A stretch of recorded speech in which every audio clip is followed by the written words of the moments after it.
Sending out the tweet.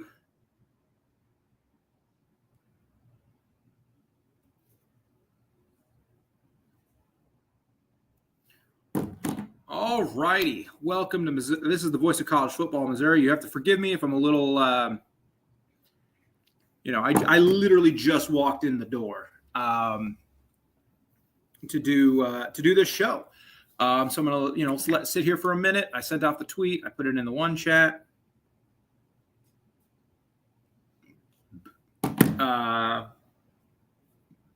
Excuse me. We're here to talk about. I didn't know what to call this show, so I just called it the OC edition. I literally made it 2 minutes ago. I literally made the stream 2 minutes ago. I got home from work, did it, and then got on. So this is Missouri Tigers Live. I am Zach Ermilli. Whoa, show. Here as I am. We'll be back on Monday, of course, for a full episode of Missouri Tigers Live. But with the news, I wanted to get on immediately to talk about this. It's obviously important news. So let's go ahead and get into it. This is not going to be a terribly long show or anything like that, but just quickly on a Friday night, Kirby Moore has accepted the job at Washington State, according to be their new head football coach, leaving Missouri 2 weeks before the bowl game. That's fine. Eli can call plays in the bowl game. It's a bowl game. It's fine. Unless they find somebody. Well, even if they find somebody. So first, let's talk about Kirby Moore. He came in 2023, and the offense, it was a breath of fresh air. Brady Cook looked good. Luther Burden was an All-American, All-SEC type player. Theo Weiss emerged, and the offensive line was great. And then it was all buoyed by a running back that finished 10th in the top 10 in the Heisman voting. Unbelievable year. Last year, things started to go downhill. Things became a little more stale.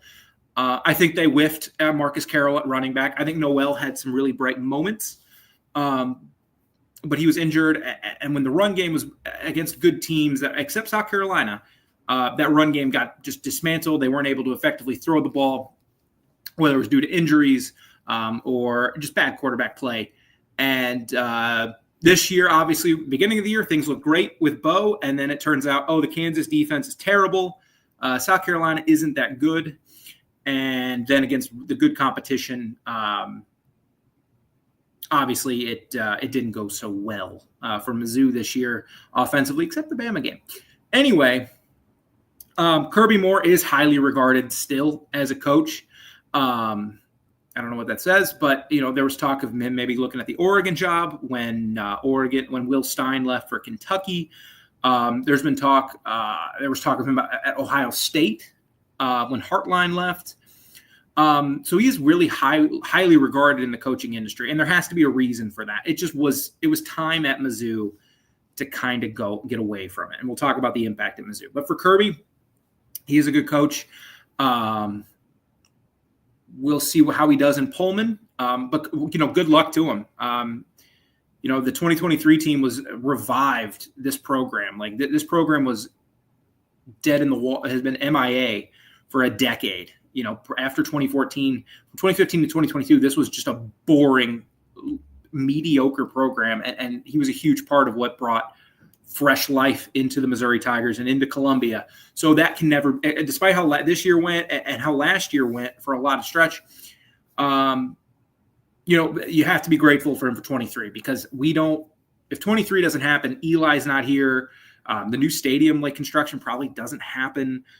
There's just a lot of what ifs, and he was a huge part of the renaissance of Mizzou football, starting with that season. So, good luck to him in Pullman. We'll see if he takes anybody with him, whether it's Looper or Peeler or anybody like that. Those are more drink guys, but we'll see. Again, for the bowl game, I think Eli can call plays. I'm not too worried about it, but as far as how it impacts recruiting or anything like that, the news, I was at work, the news happened. I didn't really have a lot of time to think about it. I was literally talking myself through this show as we came into as we came up. Hang on, did my tweet not go through? That'd be really unfortunate.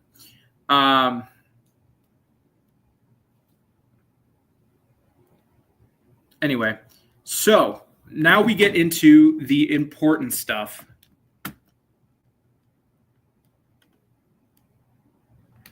This year could, if the QB, if Sam Horn plays instead of Zollers, maybe Vanderbilt goes a little bit differently. It's hard to put a lot of faith into that per se, just because we hadn't seen Sam Horn play football in 2 years, or he hasn't played since his senior year of high school, really. But yeah, he was super talented, and it was a tough blow for the program. But on some level as well, even bad teams can scheme open guys. When's the last time a Mizzou player against a good team took a slant 70 yards to the house? With college football and the way how the hash marks are, there's more space, more room. You got to create explosives in the pass game, and that just wasn't possible. Now, is that all on Kirby Moore? Assuredly not. Assuredly not. But he's the OC. Some of the blame, of course, has to go to him. Well, best of luck to him and Pullman, man. Look, it's a good thing if you're Missouri and your coordinators are getting hired to be coaches other places. Now, Blake Baker's a different situation, but you can now be viewed as a pipeline to get good jobs. How does it all there are schools that always have good coaches, like James Madison, or if you want to look at basketball, Virginia Commonwealth always gets good coaches because they know if they do well at Virginia at Virginia Commonwealth, they're going to get a head job at Virginia or wherever, Penn State, and then whatever.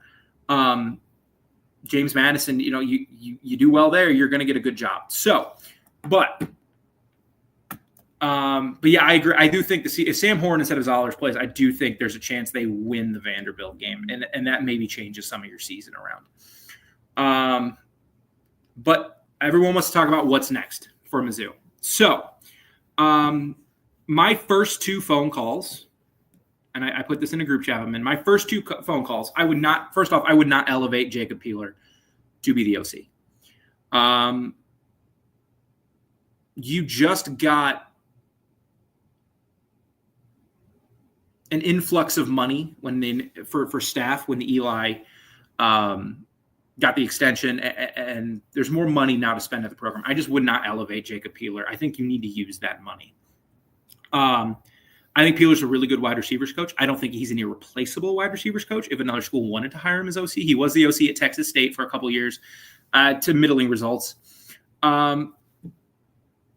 It's the easy hire. It's not the hire I'd make. I would swing big here. Look, Mizzou has had a very successful 3-year stretch. There's no denying that. 29-9 is a good stretch for Mizzou football. It just is in 3 years. It's a good stretch for 90% of programs.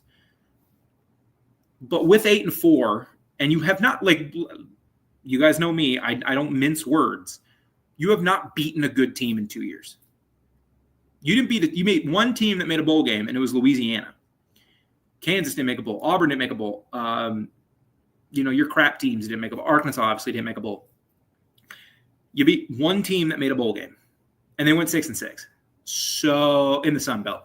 So there's a chance here. Eli's not going to change who he is, and he shouldn't. You don't get to where he is by being like, I'm just going to change in year. Oh my God, we're about to head into year 7. But there is a chance here to evolve and become better. Figure out how to keep your outside zone schemes and improve your passing game, because that needs to be better. It just does. It just does. If you're going to take that next step, you need to have an improved passing game. And I would love if they brought in an outside voice for that, whether it's with Zollers or a transfer or whoever is quarterback next year. They need the passing game needs to come along, and there's going to be a little bit of a change in scheme. Some names that have been floated out there. Casey Woods, when Eli first came to Mizzou, he was the recruiting coordinator and the tight ends coach for Mizzou. When Eli got here, he left in 2022. He's the OC at SMU.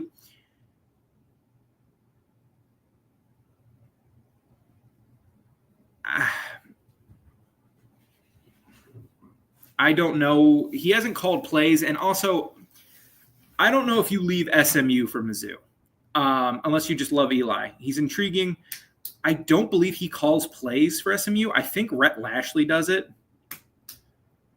I'm pretty sure Rhett Lashley calls plays for SMU. SMU has a lot of money. They've had a really successful couple of seasons. If they beat Cal, they're probably going to the playoff again. I like him. He would be a hire I'd be okay with. Like, I'd be like, all right, cool. Like, you hire Casey Woods. He has familiarity with the program. He's been around another program that has some money to throw around and isn't quite the big brand in the conference. SMU has very good money. I mean, they basically bought their way into the ACC. But as far as Casey Woods goes, he would not be the top of my list, but he's certainly a guy I would like. Power Mizzou also put on a list, and on that list is Dwayne Ledford. He's the offensive line coach for the Atlanta Falcons. He was the run game coordinator in 2024. He was this is a Power Mizzou thing, so full disclosure, he was the offensive coordinator. He worked with Eli at NC State. He's never called plays. He hasn't been in college in a long time. He's not a guy I'd be super interested in.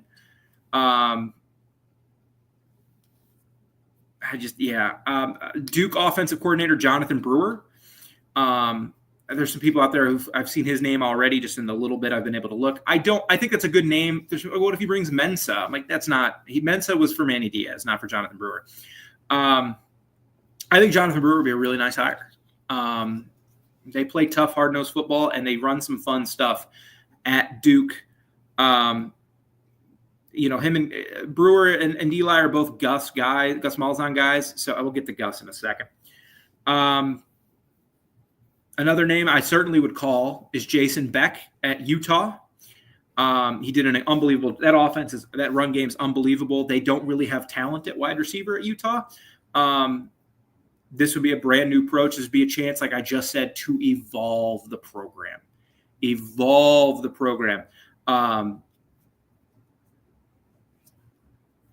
the Virginia quarterback coach when Eli was at NC State, so there might be a little bit familiarity there. He's been an OC at a few different schools. He was the OC at New Mexico last year with Bronco Mendenhall, so he's been around some good coaches. And Kyle Whittingham obviously retired today. There's going to be some continuity on that staff. I know the DC is stepping up to be the head coach. Like that was announced like 2 years ago. But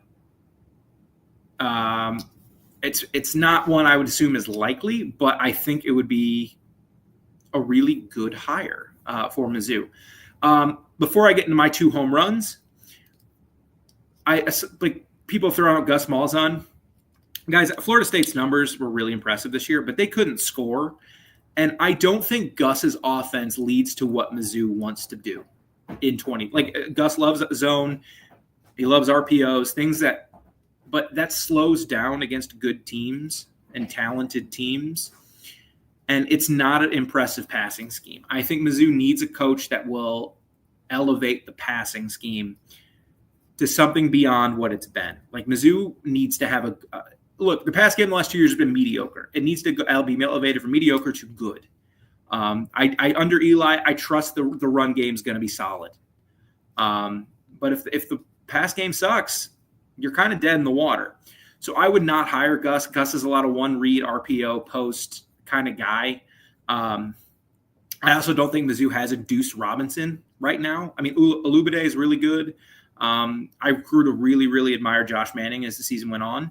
But I just don't think that Gus would be a fit here. So, look, if they hire Gus, I'll try to get excited about it, but I don't think I'm going to be over the moon about that one. But then before we head out tonight, and again, we'll talk about this more in depth on Monday on the live show, but I just wanted to make a quick little video here about some names that are just popping through my mind. So the two home run hires, I think, would be, number one, Chip Kelly. Chip Kelly was interviewing at Georgia Tech. If he's interviewing at Georgia Tech, that means he's probably willing to take a job at Ohio State. It obviously did not work out this year for the Oakland Raiders or for the Las Vegas Raiders. Good Lord. The offense at Ohio State outside of the Michigan game was pretty good when he was there. He doesn't like recruiting. I don't think he would have to recruit on this staff. I think Peeler's a good recruiter. Loop's a good recruiter. Eli's a good recruiter. I think he could come in and just, hey, you draw up plays, man. And that's all he wants to do. I think this would be an opportunity for him to do that. I've always liked Chip Kelly. He doesn't do what he did at Oregon, and that kind of is why he got in trouble at UCLA, even though UCLA was still pretty good when he was there, is he does not run that Oregon tempo. But I would like to see if Mizzou did start to up the tempo that they play with in some of these bigger games. I know when you're playing more talented teams, you want to shorten the game, whatever, but I would like to see Mizzou start playing with a little more tempo as time goes on. And then the other home run name I think right now is if he's not returning to Kansas and he's not staying at Penn State, Andy Kotelnicki. Yes, the Penn State offense this year was not great, but it got a lot better once who's the kid quarterback? Grunkemeyer started getting and being able to play games. Like they put up points against Michigan State. They put up points against Nebraska. Not great teams, but given the circumstances, Kotelnicki's offense requires a bit of a dual threat quarterback. Zollers can move a little bit. He's not a slow quarterback. He's not Drew Aller. Now, he's not the thrower Drew Aller is as of yet. It may never be, but he can move a little bit. And they run some fun stuff. I've talked about this before. I think at Mizzou, you got to run some funky stuff. I don't think you can line up and run the same thing everybody else is running for 60, 70 plays a game and expect to win against the big boys. You're not going to have that talent. I do think you need to have somebody that runs a little bit of funky stuff. And I think he runs some, word of the day apparently, but he runs some funky stuff. He runs out of different formations. He loves using motion. Now this would be a change to what Eli likes to do, but he loves running counter. He loves doing different things. And I think you can implement your zone scheme into that. But I also think his passing, like look at the 2022 Kansas Jayhawks. Like that offense was really, really good. And the Penn State offense the last couple of years has been fine, despite the limitations of what Kotelnicki wants to do compared with Drew Aller. That was a James Franklin hire where he hired the big name instead of maybe the best fit for the team he had. But I think Kotelnicki is a really good coach. I think he would be an absolute home run hire for the Missouri Tigers in 2026 and moving forward. Yeah, Kirby Moore. Kirby Moore takes the job at Washington State. Congratulations to him. The Moores. Kirby played at Boise with Kellen, who's the head coach for the Saints, and Kellen's had a wondrous coaching career over the last couple of years. It's not a bad thing when your coach gets poached. It's just not. Yes, you have to hire a new coordinator, but look, I think because of 2023, we can call Kirby Moore's success. He was a net positive for Missouri. And if you look at the coordinators he's hired that actually do things, I'm not counting like the OC in 2020, 2021, and 2022, whose name even escapes me at this point. But I think Kirby Moore was a success. Blake Baker was a success. And Corey Batoon has been a success. That's 3 straight pretty good hires. So I trust Eli will make a good hire on this one. There's more money now for the staff. Throw some of that money just to make sure Loop and Peeler stay and make a good hire. The schedule came out. We're going to talk about that Monday. I'm not trying to, this is just a quick little hit. We're not going to do a whole show. The schedule came out. You get a good OC or Eli, because that's brutal. But those are the main. I think Casey Woods would be a good hire. A Brewer from Duke would be a good hire. Beck from Utah would be an amazing hire. I just don't think that's very realistic. No to Gus Malzahn. I would love Chip Kelly. I would really like Andy Kotelnicki. Other than that, you're going to see names floated. We'll talk more and we'll be more in depth on Monday. But this, unless somebody already got hired. But this was just kind of, I wanted to do a quick little 20-minute thing about Kirby Moore. We'll get more in depth on Monday. So you guys have a wonderful weekend. I will see you on Monday, and MIZ.